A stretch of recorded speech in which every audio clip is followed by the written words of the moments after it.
Hello and welcome back to the Red Tinted Glasses podcast. It's the first of two episodes this week. Yes, football is nearly back, well, pre-season anyway, but as the Dons return from Portugal, we're coming back with some extra baggage. Two new signings during our time away, and I'm delighted to be joined by Gav Henderson from the Roker Report on this episode to give us an insight into our latest signing. Adil Aouchiche is how I'm going to pronounce his surname, but Gav, welcome to the show. How are you doing?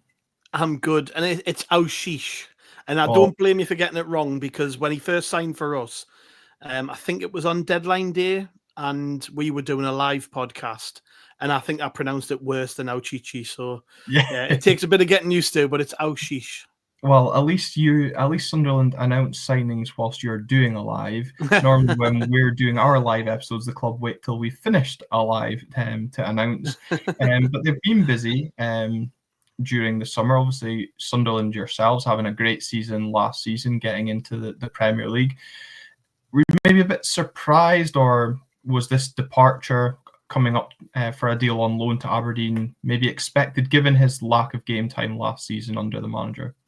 Yeah. I think given the fact that this is the second time he's worked under our manager, and on both occasions he's binned him off, I think the writing was on the wall. So yeah, maybe if we'd stayed in the Championship, maybe he would have had a chance of doing something at Sunderland. If we hadn't made the made that step up to the Premier League, then maybe he would have had a chance in pre-season. I'm sure he would have been given an opportunity, because I think he's still got a couple of years left on his deal, maybe 2 or 3 years. He signed quite a lengthy contract when he did sign for us. But the Premier League is such a massive step up that even the players who were playing every week last season in the Championship, they're now having to look over their shoulders, because we're going out and spending 25-30 million pound on players. So it would have been a lot to ask of him to maybe be able to step into the Premier League, but no, it's good for him that he's managed to get a move so early in the window. Yeah, and I think obviously good from an Aberdeen point of view that we've managed to get him in, and we'll be interested to see if he features at all this weekend. As we said, Don's heading to Cove. Are you surprised? Maybe not, given, as you've already mentioned, his lack of game time under the manager, not just during his time at Sunderland, but also St Etienne, I think, where they worked together previously. The Aberdeen have got a 1.5 million option to buy a deal at the end of this season if the loan works out for both parties. Yeah, it was actually I think it was Lorient where they worked together last. That's the only place our manager's actually managed before he came to Sunderland. But no, I think, to be honest, the way we're run now, I think the people in charge are quite good at making sure Sunderland's interests are put first. So if he does well for you, then I think 1.5 million is a great deal, regardless of what level you play at. He's a very, very talented player. You'll see that immediately, and I think he gives off the impression of your stereotypical moody Frenchman, but he's not actually. I think he's quite a popular character amongst the players and stuff. And on the pitch, I think if he gets a manager out and get their arm around him and really allow him to flourish in his best position, because I don't think he ever really played his best position for Sunderland too often, then I think he can be a really magical footballer. And I think, even his loan at Portsmouth, he was played a little bit out of position as well. So maybe he didn't get to show what he can really do. And hopefully that's what he's going to get to be able to do at Aberdeen. He's going to get a chance to a manager who says, look, you are a number 10. You are going to play in that position, and you're going to be allowed to dictate games, which I think is what he wants. And I think at this stage in his career, after a couple of moves where it's not really worked out for him, that's probably what he needs. So you've mentioned there the number 10 and him playing in his best position. Would you then say the number 10 is his best position? Because I know he's been signed as an attacking midfielder. There's some talk about him potentially being able to play on the wing as well. But would number 10 get the best out of a deal?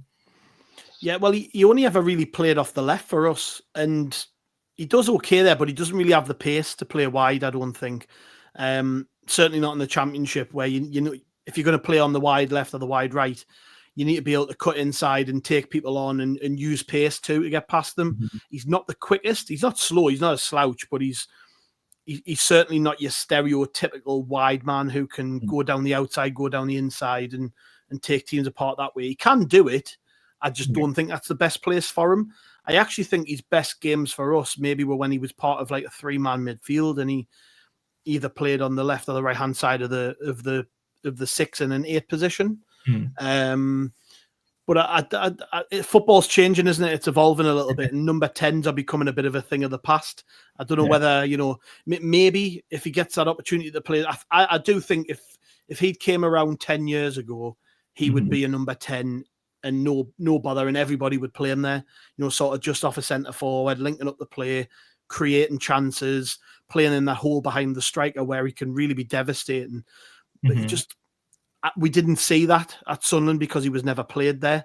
But you'll see pretty quickly when you watch him play, he's got all the characteristics of like an old school number 10 who likes to just get on the ball and do things and dictate from the middle of the park. But he can play on the left. He had some good games for Sunderland on the left, but he just didn't under 3 managers. He didn't get a consistent run in the team at Sunderland. And I sometimes look at a player and think, if you don't get a run under 1 manager, that's one thing. Maybe you just don't see eye to eye.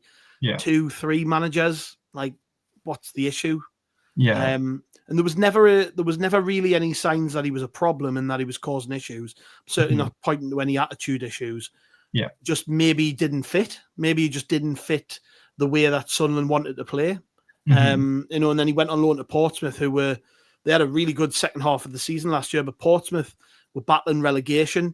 Now, is a team battling relegation going to play somebody as a number 10 and just say, go and do what you want and express yourself? Probably not. They're going to want people to run back and work hard off the ball. And that's not his strength. His strength is on the ball, trying to do things and create chances and opportunities. So this is probably a good fit for him. Other than when you play Rangers and Celtic, I would imagine, and you can tell me better than anybody, I would imagine that you're going to be in games where Aberdeen can dictate the play, and Aberdeen can take teams on, and Aberdeen can dictate the tempo of the games. Well, that'll suit him down to the T because that's what kind of player he is. Yeah, and I think that's a really interesting point to kind of make. St Mirren's going to be a team that people will maybe be thinking about when you speak about that, where we can dictate the play and look to break teams down. St Mirren being our bogey team last season, but maybe Adil proved to be the key to unlock stubborn defences, and obviously with the attraction of European football, potentially a lure for him as well in performing in that group stage football, whether that be Europa League or Conference League, remains to be seen. But it gives us another option, and I was listening to Stephen Gunn's interview, for those that have got access to Red TV or YouTube, of course, which that interview's on, him speaking about the Aberdeen team needing to be able to be utilised and resilient for this season, and how we were going to learn from the 2 seasons ago when we were in Europe. So I think it's really interesting to have a player potentially in a deal that's suited to league football or the European stage, and we can use him for refreshing the squad. I want to come back to a point you said, Gav, that he's a talented player. Now, football fans, what we're like, we're very a fickle bunch. So if you looked at Adil's stats from his time at Portsmouth, you mentioned his loan spell there the second half of last season, 12 games played, 1 goal and 1 assist. In the league for Sunderland, 36 games, 2 goals, 3 assists. So, stats on paper, people will be like, what can he bring to Aberdeen? So what do you think he can bring to Aberdeen, and what makes him a talented player in your eyes? He's like an old school maverick. You'll see very. I think I've said this 2 or 3 times already, but you'll see very quickly what type of player is, because when he gets on the ball, he looks very good. Do you know what I mean by that? When when he gets on the ball, he's got a trick in him. He'll drop his shoulder. He'll play a pass with the outside of his boot. He's somebody who, if you were playing 5-a-side, you'd want him on your team. Like that type of player. Stats don't tell you everything. I think I kind of outlined this before, but when he was at Portsmouth, I think he was in and out of their team because they were battling. And on top of that,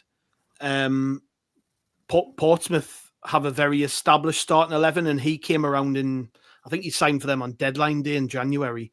So he came around when they already had quite an established team, presumably just to add something to the mix. And And I think Murphy had a really good season at Portsmouth, and obviously he's in competition with him. He was one of the best players outside the top 6 last season, Murphy for Portsmouth. So, it's one of them where you walk into a group where you're not, there's already established players ahead of you. Maybe you don't get a good run in the team. But I think if you polled 100 Sunderland fans, 95 of them would say Adil Aouchiche is a good player. A lot of people really want them to stay in our team last season. Didn't think he got a fair chance. And there was a period there where we had a lot of injuries, and he got his chance by default. He'd actually been kind of frozen out, wasn't even making the match day squads, and then all of a sudden he found himself back in the starting 11. He played really well, really well. And once the players that were injured came back, he just fell away. And then next thing you know, he's on loan at Portsmouth. And also, I think we saw him as more of a left-sided player. In front of him, he had Romain Mundle. This is last season, sorry. Romain Mundle, who's probably one of the 3 best players in Sunderland's team. Tommy Watson, who was the deputy who scored the goal that took us to the Premier League and has since gone on to Brighton for £10 million. Yeah. Season before that, Jack Clark was in front of him. Jack Clark got a £15 million move to Ipswich in the Premier League. So you've got to kind of caveat that by saying he had very good players in front of him, and he maybe didn't get opportunities just because I actually think they were more suited to playing on the left because they were out and out wingers for one, and probably worked a little bit harder defensively. But look, he is such a talented footballer. He's a really talented boy. Look, he came through at Paris Saint-Germain, played first team games at Paris Saint-Germain, not too many, but in that era where PSG was spending stupid money and had Leo Messi in the team and Mbappe, he got games. He was part of that squad. Was part of French youth sides, which I think, if I remember rightly, I might be wrong in this, and you might even know this from doing your research, but pretty sure he got player of the tournament at the under-17s Euros and was top goal scorer. We're talking about a lot, he's 22 now, so we're talking about 5 years ago, maybe 6 years ago. But still, he was very highly rated as a young player. Played all the way up to France under-20s, and then obviously hasn't been capped any higher. And I think there were rumours that he was going to be capped by Algeria at one point when he was getting a run in our team. So it may well be that if he does well for Aberdeen, that are Algeria in the World Cup next year? I'm not too sure, but that might have some something maybe people can look into afterwards. But if Algeria are at the World Cup, which they tend to be more often than not, and I think it's a bigger World Cup this time around, he could have one eye on that. If he does well at Aberdeen, does well in Europe, maybe he'll make the World Cup squad. It's not beyond him. He's that good. He is a good footballer. He just, maybe didn't get the opportunities that he kind of deserved at times at Sunderland. And other times he did. There were other times where he got runs in the team and he just wasn't performing. So I think he's one of these players who needs a lot of love. He needs an arm around the shoulder. I don't know much about your coach, but what I do know is that he was interviewed for the Sunderland job prior to going to Aberdeen. Okay. Could well be that he did his research at Sunderland and knows all about Adil Aouchiche and is somebody that he's kept an eye on. Maybe somebody he's looked at from afar for a while, admires him and thinks, he could really do a job for us. Yeah. And, coming back to a couple of things that you said during your piece there, I think, about you could speak to 100 Sunderland fans and 95 would give positive reviews. I always think Sunderland fans, they remind me a lot of Aberdeen fans, not just the fact that both of us are from the Northeast, but, in the sense that the football club means a lot to those of us from the city as well. And a lot of us have very strong opinions when it comes to our football club as well. And I think for me, seeing the reaction of the Sunderland fans kind of took away from maybe concerns that the stats kind of produced, because as I said to you kind of before we recorded in some of our messages, I've had a soft spot for Sunderland for a long time. And I think, that the feelings that Sunderland fans have towards their players, they're very loyal to the players that perform well for the club, and will often go with the fans' best wishes if they go on to bigger and better things. On the point of the World Cup, we mentioned on one of the other previous signings, Tete Yenge's brother Cassini, who was a teammate of Adil at Portsmouth, potentially coming here with one eye on World Cup ambitions through Australia. I'm not actually sure where the African continent is in terms of their qualifying campaign, but yeah, you're absolutely right in terms of the opportunity to come to Aberdeen and potentially put yourself back into the national team frame. It is there as well. One concern maybe some fans will have, aside from the positives of his talent, I've seen Sunderland fans maybe concerned around his physicality when it comes to the difference in Scottish football to the competitiveness of the Championship. Would you have any concerns around his physical attributes? Well, by nature, he's not a physical player because he's an attacking midfield player. So you're not going to see him, jumping for headers against 6'2" defenders and winning them and things like that. You know what I mean? But no, I would say he's just fairly average in that regard. It wouldn't be something where you watch him and you go, oh, he's soft. He's not soft. To be a Sunderland player, you've got to work hard on the pitch, and I don't think I ever came away and felt like, oh God, he's lazy or he's not putting the shift in, which is probably why you got such a decent reaction from the Sunderland fans. Because even if a player's not done particularly well for us, if they've tried the best, we'll always like walk away from the situation and say, no, well, the guy always tried in a Sunderland shirt. And I think he did. I don't think he's ever done anything particularly wrong. I think there was as I said to you before, there was a period last season where I think we were looking out for somebody in that position and he wasn't making squads, and fans were saying, why aren't we giving Aouchiche a chance? And then he got a chance and he did okay. And that's pretty much the last we saw of him. So I guess he left a decent impression with our supporters at that time. But I would just say again, I think if he can get a run in that 10 slot or even as a number 8, he needs a run of games. That's what he needs. He doesn't. If you sign Adil Aouchiche and your manager drops him in and out, you're not going to see anything from him. The stats will look bad on him. They will reflect badly because creative players need to be given time and they need to be given assurances. I think you'll very quickly see how talented he is, and I think he'll stand out because there aren't many players like that anymore who just get on the ball and they've got that low center of gravity and they'll turn and will do things which excite fans. There's not. It's kind of it's sort of like a dying art in the game. There's not many players out there anymore. It's certainly not encouraged to the degree it used to be. Most managers now want people who can work hard off the ball and run for 90 minutes, and then in those small moments in games where you get the chance to show your quality, can prove it. Maybe in a team who have lots of the ball, he'll thrive. So I think that's generally why Sunderland fans are quite positive about him, because even when we weren't, like last season before last, I've got to stop saying last season because it's not last season, it's the season before last now. When he was a bit more integral to the side when he just signed, he got more opportunities to show what he could do, but we weren't doing very well. So he played in the Sunderland team, which wasn't doing very well. We had a bad season. We finished 16th in the Championship and sort of faded away from Christmas onwards and had a series of bad managerial appointments where, last season, when Regis Labrise came along, I think as soon as that appointment was made, our fans were like, oh, Aouchiche isn't going to get a chance because that's the manager who let him leave Lorient. That's the manager who, had lost patience with him in the past. And there was never indication that there was any issue between the two. But I think if a manager's made his mind up on you once, you're not probably going to get a fair chance the second time around. So I think the fans recognise that very early on last season. And that's maybe why you've seen such a positive reaction.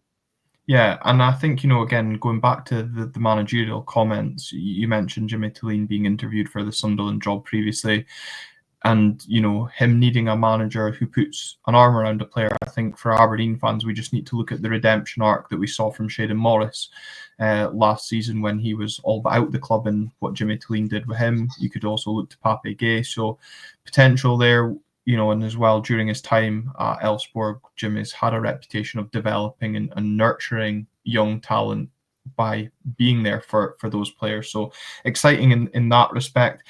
And I think as well, probably, Gav, from the way you've spoke, maybe just a reminder to Aberdeen fans not to have an expectation possibly on Adil to be an out-and-out goal scorer, more of that creative spark to open up defences and create chances for other players. Yeah, good set piece taker though. So good corner taker, good free kick taker. We need one of them, that's for sure, especially corners. Well, there you go. Then I think if he's he your can man in that one, regard. He's doing better than last season. No, he's a good set piece taker, and he is a goal threat. He can score goals. He has scored some for Sunderland, and I think he's maybe been unlucky on other occasions where he's come close and things like that. He's a forward-thinking attacking midfield player, so he'll drive forward with the ball. He won't drop it off 5 yards to someone. He'll actually turn towards the opposition's goal and what can I do with the ball? He's quite a positive footballer, which I think fans like, don't they? All fans, when you pay your money for a ticket and you go to the game, the last thing you want to see is midfielders passing it backwards to the defenders and back to the goalkeeper and not showing bravery on the ball. Yeah, I think he's a brave footballer. He'll try and do things and there might be occasions where he frustrates Aberdeen fans because he tries things which don't come off, or maybe the other players on his wavelength at that moment. So he might be trying something where like nobody else is thinking he's going to do it, and it makes him look stupid. But I think you've just got to keep coming back to this thing of, you think of his progression as a footballer. He came when he was a young player. He was one of the most highly rated young players in the PSG academy. He was. I mean, just look at his caps for France as a youth player. It just shows you how highly thought of he was. Yeah. Just for a multitude of reasons, things haven't worked out as a senior, but he's still young. He's 22-year-old. I know he turns 23 next week, I think. But still, that's young. He's still a young footballer, and he's probably looking at his career now and thinking, I need to like find a home. I need to find somewhere where I'm comfortable, where I can flourish. And I think that's important when you consider this transfer, because he won't have been short of offers. He won't have been desperate to make a move unless the right offer came up. Yeah. So Aberdeen obviously suits him. He's obviously like what your manager's had to say. He obviously likes the fact you're playing in Europe. Recent success too, having won a cup. And has probably been sold the dream. Look, we're going to play you where you want to play, because he could have hung on till the end of the month. He maybe would have got to move back to France, another loan into the Championship maybe. I think for your fans, you've got to think bigger picture on this. He's obviously been sold a bit of a dream and told, we're going to try and get the best out of you. And it's an opportune moment in his career to sign him. Because if I was him, I'd be a bit miffed that my career's stagnated, to be honest. 22-year-old, having had such a promising start to his football career, has kind of plateaued. And it's not because he doesn't work hard, and it's not because he's a bad egg. It's just he might have made a series of bad moves. Sunderland was probably at the time was the right move, because we were looking for a player like him, but for whatever reason, it just hasn't worked out. And that happens in football. It doesn't mean he's a bad footballer. It doesn't mean he's a bad player. And I wouldn't be put off by the fact that he's kind of quote unquote failed in the Championship, because he failed in a Championship side that got promoted, Yeah. And like I said at the very start of this, had Sunderland not got promoted, it's very likely he would have been part of the plans for next season, at least initially. So you've got to think, he would have, this is a player who, if Sunderland was still a Championship side, would have played for us. And I think, I think there'll not be many players in the Scottish Premiership next season who have his ability. Hopefully you can get the most out of him, because what could end up happening is you buy him, and in 2 or 3 years' time, you're talking about a player who some big clubs come along for and want to spend big money on.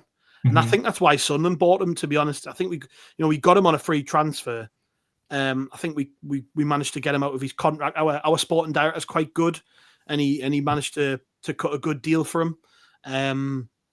But we'll have signed him on the proviso we thought that we could turn him back into the Adil Aouchiche that had French football fans purring when he was 17, 18-year-old.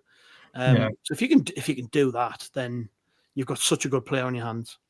Well, I think, that's an exciting way to end this little insight into Adil as well. As you say, a 22-year-old, 23 next week, coming up to Aberdeen, potentially with a point to prove, international ambitions, and I'm sure trying to put himself back into a stage, and that again fits kind of the Aberdeen model. And yes, okay, Sunderland got him on a free transfer, but by the sounds of things, if we can get the player produced that is inside of him, 1.5 million sounds like a good bit of business for both parties, I'm sure as well. And Gav, just a huge thank you to yourself for coming on tonight and giving us an insight. For anybody that might be of a Sunderland persuasion up here in the northeast of Scotland that tune in, where can they catch the Roker Report? Yes, so we're on every social media platform going, so you can find Roker Report virtually everywhere. We've also got a website, which is rokerreport.sbnation.com, and our podcast, which is out every single day, is Haway the Podcast, and Haway is a Macam word, spelled Haway. So if you're not from the northeast, that one might be a little bit strange for you. But we do put podcasts out every single day. And if you're looking for an English club to follow next season in the Premier League, would love your support. So you can find us pretty much everywhere. Yeah, well, at least one of this podcast members will be supporting Sunderland, since the other two support a team that you won't speak about much on your podcast, I'm sure. But Gav, thank you very much for your time and insight into Adil, and we look forward to seeing how he gets on next season. So until next time, thanks everybody else for tuning in to Red Tinted Glasses. We'll see you then.